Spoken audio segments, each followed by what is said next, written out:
We're not through yet here. The next story is titled Sleeping Beauty, A Message for Maleficent. It was a time of celebration. King Stefan was getting married. He had chosen a kind princess from the neighboring kingdom to be his queen.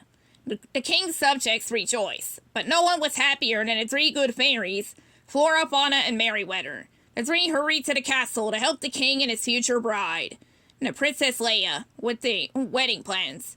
Princess Leah had many ideas for her wedding, but she was new to the kingdom and did not know whom to invite. She wanted to make sure that no one in the kingdom was missed, so she asked the three good fairies to make and deliver the invitations. Blue wedding invitations, Merryweather said excitedly. Can you think of anything lovelier? With a flick of her wand, she created a large stack of blue envelopes. Oh no, that won't do. They should be pink, Flora said, changing the envelopes to a pale pink. Blue, Merryweather said, changing the back. Back and forth the envelopes went, until at last they settled on a light purple. That both fairies, had to agree was quite nice. On the other side of the room, Fauna was hard at work on the guest list. No, we don't need to invite too many people, she said thoughtfully. Just the local royalty and noblemen, and all the king's subjects, of course. Oh, and every fairy, hedge witch, a wise woman, in a 100-mile radius. At Fauna's words, Flora looked up. Do you think we should invite, her voice trailed off. Maleficent? Merryweather asked, quietly. The fairy Maleficent lives high on a forbidden mountain. Her presence rarely brought any good cheer. But still, she was one of the king's subjects. With a sigh, Fauna nodded. I suppose we must, she said. Merryweather shuddered. Just thinking about Maleficent gave her the shivers. Who will we get to deliver the invitation? She asked him. The way to Maleficent's castle is treacherous, so we cannot risk the invitation getting lost. No, one of us will have to go, Flora said. She flicked her hand, and a dove appeared from her wand. It circled the room 3 times and then landed on Merryweather's shoulder. It was up to her to deliver the invitation to Maleficent.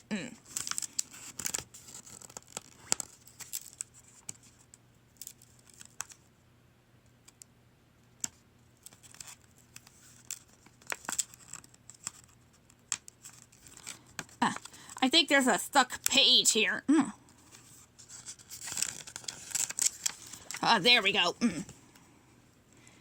The next day, Merryweather set off for Maleficent's castle. By evening, she reached the woods around the Forbidden Mountain. Her magic was weak here. She would have to walk. Merryweather looked at a winding path that led into the woods. It was getting dark, and the wind moaned eerily through the trees. Shivering, Merryweather pulled her wand out of her cloak pocket. With a flick of her wrist, she lit the tip of the wand. The warm light comforted her as she bravely continued on the path. Alas, Merryweather was not alone in the woods. Maleficent's minions, the goons, were out patrolling. Even worse for poor Merryweather, the evil creatures loved causing mischief. I'll be there soon. Everything will be fine, Merryweather told herself as she tried to take her mind off the spookiness of the dark woods. But as she turned around a curve in the path, 3 of the goons jumped out at her.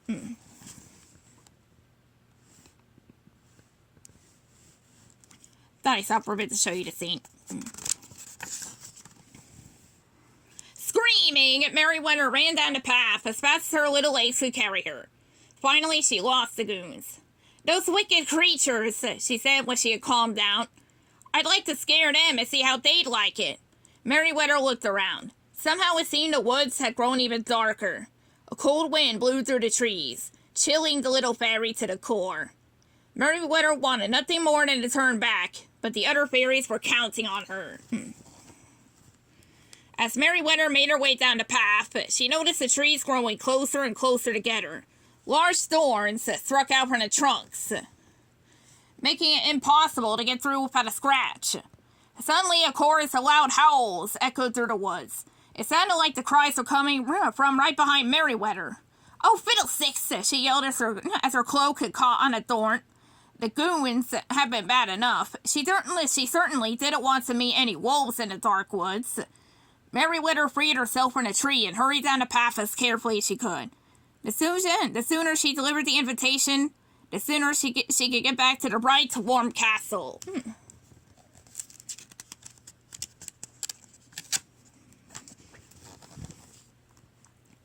No, I see. Finally, Merryweather reached the edge of the woods. A giant stone staircase loomed above her, leading to Maleficent's lair. Up, up, up, Merryweather climbed until at last she came to a rickety bridge. On the other side was Maleficent's castle.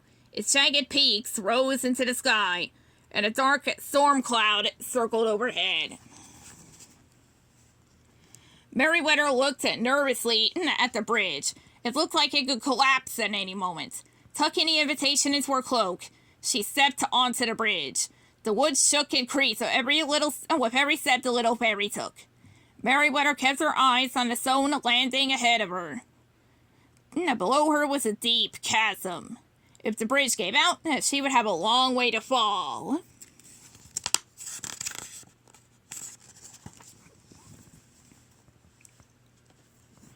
Finally, Merryweather reached the other side. As she stepped onto the landing, a blast of green magic burst out of Maleficent's castle and a loud scream filled the air. That was the last straw for Merryweather. She took out the invitation and carefully placed it on the castle's doorstep. Then, without looking back, she raced across the bridge, down the steps and through the woods. She was so busy running away, she didn't see the goons who had been following her pick up the invitation and scamper off with it. Merryweather didn't stop until she reached King Stefan's castle. And she found Flora and Fauna in the Great Hall. "Why, Merryweather, dear, whatever is the matter?" Flora asked.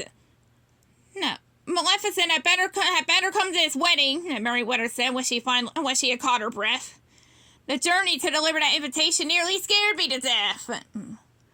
Now, Flora smiled at Merryweather. "Come now," she said. "How bad could it really have been?"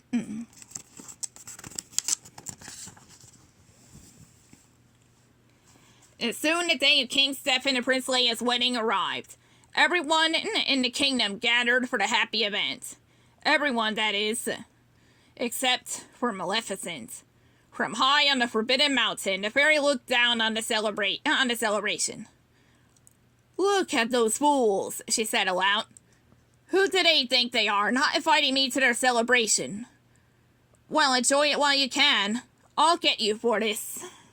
Someday." The end.